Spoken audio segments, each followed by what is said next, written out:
Благодарам, почитуван председателе.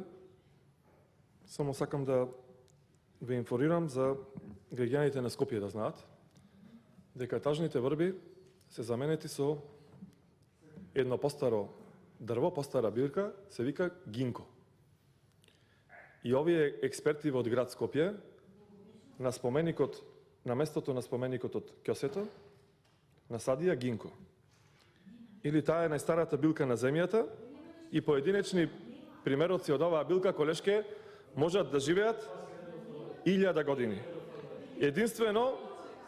Единствено добро од оваа билка што е таа традиционално се користела во кинеската медицина за лечење на астма, болести на бронхиите, на белите дробови, како и за подобрување на периферната и мозочна циркулација. Тоа се вашите проекти, колешке Шехпаска. Наместо врка, наместо врба, гинко, билоба. Тоа и се вашите проекти. Ви благодарам. Овде ја прекинувам седницата, продолжуваме утре во 11.